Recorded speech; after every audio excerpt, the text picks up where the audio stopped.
Hello, and welcome to this episode of the Reset Podcast. I'm your host, Lauren Mignot, CEO of the Cultural Communications Agency, The Flash. Each episode, I bring a different business leader, entrepreneur who's doing game-changing work. And I'm so excited to have the most amazing connector on the planet, Susan McPherson, who's the founder of McPherson Strategies and the author of the new book, The Lost Art of Connecting. And we're going to talk about connections and making those connections come to life in really awesome and important ways. Take a listen. Hey, Susan. Hello, Laura. What a joy it is to be here. So excited to have you. So on the podcast, it's really easy. The questions are always simple and light and breezy. And the first one is, Susan, what was your first job? My first job was literally moving files from one file drawer to another of people who had died in Albany County in upstate New York. What? Yep. You They never paid got you for that that? one before. No, Yes. wow. This was Okay. this was in the dinosaur age when, of course, the internet didn't exist. We're talking probably 1980. I was 16, which, was the legal age to start working. Actually, I was 15, and because I was working for this, like the county, they made exceptions to allow you to work at 15. So, of course, always being like the enterprise youngest child of three, I was like, sure, I want to make money. Oh my God. The good news is I got my least favorite job passed before I turned 16. Well, that's a job where I'm sure you learned things that I won't do that again. But Right. organization is important, and learning about people's stories. And I'm sure you read some of their The files, records yes. as you were kind of going back and forth. So kind of understanding who people were. So it does play into where you are now a little bit. So that's why we always ask. Because it's funny when folks like whatever job they kind of go to kind of correlates to what they're doing now, even if it's like, okay, never do that again, or it kind of pointed me in a direction of like, I'm fascinated by people. So there you go. Even dead people. Yeah, even dead people. So we go from reading about dead people to now. What was that kind of career journey like? Oh my goodness, Laura, I've had 9 lives at this point. And I will say that the good news is I always took that door, or I always opened that door, as scary as it may be. So because of that, my journey has been so all over the map. And I'm happy about that. I studied broadcast journalism in graduate school, but my first kind of real job was working at USA Today in the 80s, which, if you're going to think of like print journalism, it was as close to broadcast journalism as one could be. And then I ended up with a company for 17 years with a 5-year stint in the middle where I went elsewhere. But that company was PR Newswire. And what I did with PR Newswire was literally every 2 to 3 years had a new role. So I was always that person, and I hope it's okay to say a derogatory term on but I was that woman who got shit done. So You're allowed. They would have me run special projects. So I helped open our offices in Beijing and Shanghai, and I helped create new products with partnerships with our sister companies that were big publishing companies. So in other words, I learned how to be an entrepreneur within a company, essentially an entrepreneur.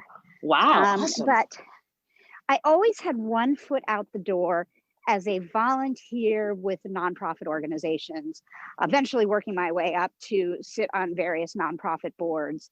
So therefore, I became the quote unquote go-to person when the company, and specifically PR Newswire, would be trying to figure out who to fund, which gala to attend, what cause to get behind. And that, dear Laura, was how I started to learn about corporate responsibility and what business can be doing to help the world. And the reason I bring up being an entrepreneur is I founded my company at the late great age of 48, and that was 8 years ago. And I would never have been able to do it having not had that experience of running like businesses within a business. that experience propelled me to be able to at least quasi know what I'm doing. I will tell you 8 years later, I still really don't know what I'm doing, but I have a great team that makes everything turns the pie crust into pie, basically. Awesome. So hopefully Well, that gives you a bit of a sense. But it's interesting because it's like, it's oftentimes the experience that you have within the job that you're in that gives you the experience to be like, okay, you know what? I can make that leap out into the real world. And even if I don't have a plan, I've been here before and I can figure this out. And that's, always a great part about entrepreneurs. And so, yes. And go ahead. I was just going to say, the other thing that I have found in my career trajectory is you actually learn more about what you don't like doing than what you do like doing. Bingo. Which I don't know is a good thing or a bad thing, but it does help you cross things off that list, the proverbial list.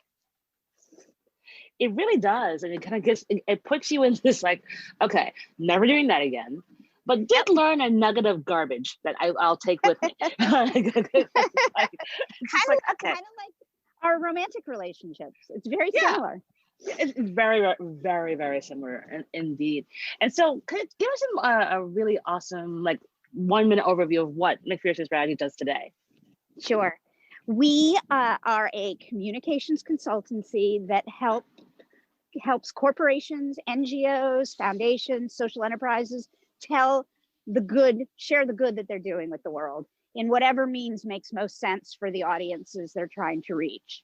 So it could be through traditional PR, digital, social, paid, events, you name it, but essentially sharing the good and the impact that they're having on society. And I think that CSR has evolved so much. I won't even say that the last 3 to 4 years. But I remember before I had my agency 10 years ago, and what people would say was CSR, and it was like, okay, which environmental company can we give money to on an Earth Day, and it'll be $5,000. And now it's about okay, we're going to be paying for the wells in Flint, Michigan. It's grown and evolved in such a wonderful way. What have you seen as the biggest change?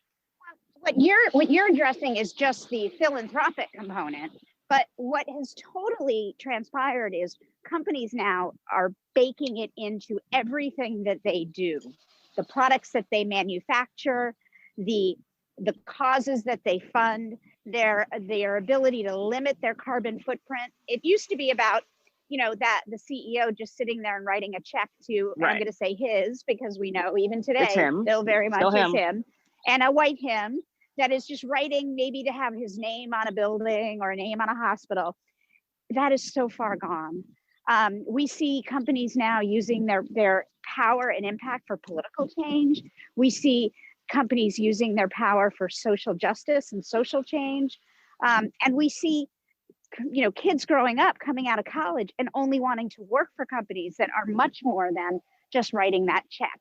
So, and I think also hugely important is big investing houses, mutual funds, pension funds are now only investing in companies that are going to be around in 20 years. So guess what?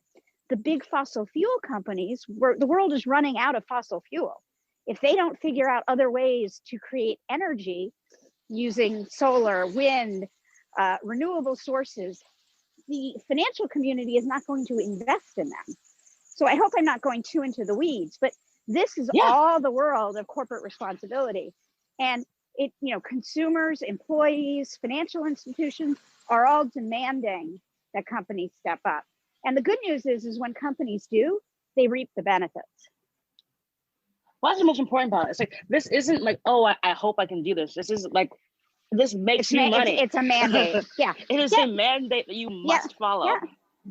And DEI plays into this too, because companies that are building diversity and inclusion into their hiring process, not just writing a check to a Black Lives Matter movement, are actually going to be more profitable. Studies are showing if your company is made up of what society looks like, guess what? You're going to be better at selling to that society. If you include more people, guess what? It gets you more money. This isn't brain surgery here, but people just don't get it. And I also think part of this is that I think folks forget about the humanity of it all, the connection of it all, which nicely dovetails into your book. Now that I think about it. Because how we met is because you are like the most master connect I've ever met. Aw, So, thank you. and I remember I think we met at a dinner the first time I met you, and then we met somewhere else and somewhere else and somewhere else. But I was just fascinated by how you viewed connection, and I'd love for you to talk about that. Well, I thank connections for everything that is ever good that has happened, or I thank my connections for anything and everything good that has happened in my life. For the jobs I've secured, for promotions I've had, for just vacations I mean, everything has come down to that proverbial connection. And I honestly think in the hard times we're living in right now, what has become so evident to all of us is nothing matters more than our relationships. And notice I didn't say network, right? Mm-hmm. I said those relationships because I do believe I'm not anti-networking at all. I mean, we know networking is so important professionally, but the lines are blurred now between our business and our personal lives. I mean, hell, many of us who have the privilege to do so are working in our living rooms. So just by nature of that, we are much more vulnerable. But we're all, no matter who you are, you're challenged right now. And you're realizing that what gets us through every day is those moments of laughter and levity with our friends, with our colleagues, with the people that we feel somewhat close to. So the book is very much about a process that I didn't even realize I had. But when I finally put it into kind of a notepad, let's say, it came out to be gather, ask, do. And just simply put, gather is the ability to bring people together, which I realize not everyone feels has the guts to do that, but it is as simple as 3 people. We don't have to make this anything complicated. But before you even do that, is ask yourself, what are you hoping to accomplish with bringing these 3 people together? The ask is turning it around from what can I get from the people that I connect with to how can I be helpful? How can I put back everything that has been, or at least some of what has been given to me in life? And then the third and probably most important is doing. When you say you're going to connect somebody to somebody else, or when you say you're going to suggest somebody for a role, or when you say you're going to come back to them with your favorite restaurants in the city that they are going to visit, you do it. And it's okay to not do it, but fess up. Let them know that. And by nature of doing, you actually create consistency and people trust you. So that is essentially the book in a nutshell. The gather, ask, do means of building meaningful business relationships that will power our lives and our professional worlds. It's just that simple. I mean, I often, I heard all these people, oh, I hate networking. I'm like, okay, so do I. But I'm generally curious about people. And I think that there is, a deep sense of empathy that comes with just learning about people, because you're just my God, yes. That's the thing that's always, I never used to be someone who was a connector. I just like, oh, you guys should know each other because you both do blah. And I've had drinks with both of you. So like, let's go have a chat. I mean, it's funny, like, obviously our mutual friend, Jen De Silva, how we became friends is that we connected. And like, she came and do the podcast, and like, we went for a drink after, and then a bottle or 2 later, we instantly became friends. And then it became this lovely, like, this great relationship that kind of came out of like, we're genuinely curious about each other, and didn't come from it like, well, oh, you're a CEO, I have an agency, we have to figure out a way to work together. Like, oh no, like, tell me what you're up to. Hey, here's what I do. Here's the things I want to hang out and do. Like, this wine is awesome, right? And I love it. Really, it's important that people realize this isn't brain surgery here. This is just genuinely being a good person gets you so much further than anything else. And I think what I'm trying to do is flip networking on its head, because networking we know is transactional, but we also think of it as just numbers game and just get. And in reality, the numbers don't matter. In 20 years, all of your followers on these various platforms are going to be gone because we're going to be on to the next thing. But you know what is still going to be there? The people that you have, like you and Jen Silva, are still going to be there, God willing, Yeah. right? I mean, Yeah. but that is the notion, and you continue. I mean, the theme that one of the themes that runs through the book is this notion of constellations that actually, weave together stories. Well, that is what, when you bring people together, you create stories, you create meaningful activities, and it doesn't just, there's not a start and a finish. I wish I could be more poetic, but yeah, no, you got it just right. Thinking about all this, what do you think you probably tell 25-year-old Susan? Well, first of all, I tell them that there's so much more they're going to find out. So whatever they do now is not forever. I mean, and I wish somebody had told me when I was 25 that I would have, 9 different roles, not, et cetera, et cetera. But specifically around networking, or excuse me, about building meaningful connections, I think it's first find out who you are. What are you hoping to accomplish? And what is I call it your chief differentiating factor, which sounds a little hokey, but what is it how are you different? And different meaning a good thing, because we all have unique, and I don't mean our DNA, but our own personal imprint. And when you know that, you have something to offer. And it doesn't have to be financial. Okay. It can mean just, you were in a city a week before and you have a friend who's going to that city, and you take the time to help that person out about traversing that city. I mean, exactly. So it doesn't, I think we need to not overthink these things and all realize, no matter who we are, no matter our age, no matter where we live, no matter where we come from, we all have something special to offer someone else. And I do want to make mention that this isn't all about give, and not get, because I have learned, and I think you have too, Laura, by giving, we do get. Totally. Absolutely. Like it is reciprocal. It comes back in so many beautiful and surprising ways. I mean, I can tell you, I'm sure you've had the same experience where you're like, you've done something, like what that was just because you wanted to just help out. And then like a few months later, something pops up and you're like, oh my God, that came from that? Yeah. and you're like, I just did it because you asked. Like, I've given people directions for stuff, or like recommended a restaurant, and then like, oh, you will never believe the thing that came out. And then now we want to work with you on this and this and that. Or I love this great place you can go to. Like, I think, we're moving the kind of like gross sort of transactional part of it is the key for all of this, where it's just like, just doing some good. Like, especially like, I hope that, one of my hopes for like this time, as we are in kind of a new world, is that we would kind of return to just basic kindness, because we've had so much time of meanness and like that being glorified, that if we can go kind of revert back to like, our better angels of being kind, without expecting something in return, we're all going to be on a much better path. Oh my goodness, yes. Hear to that. And thinking about all that in terms of being kind, how about being kind to yourself? So obviously we're a year into a pandemic. What are you doing for self-care? Well, you're witnessing one of them. I have been walking ridiculous amounts of miles with my poor dog, who's probably to the point where she doesn't love walking 8-9 miles a day. But what I have found is, as good as it is from an exercise perspective, living alone and being alone in this has been just horrible for someone like me, who tends to thrive off being around others. But what I find is, getting out and walking, I see people.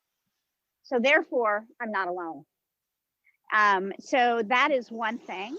And I obviously have been keeping in regular touch with those that I love.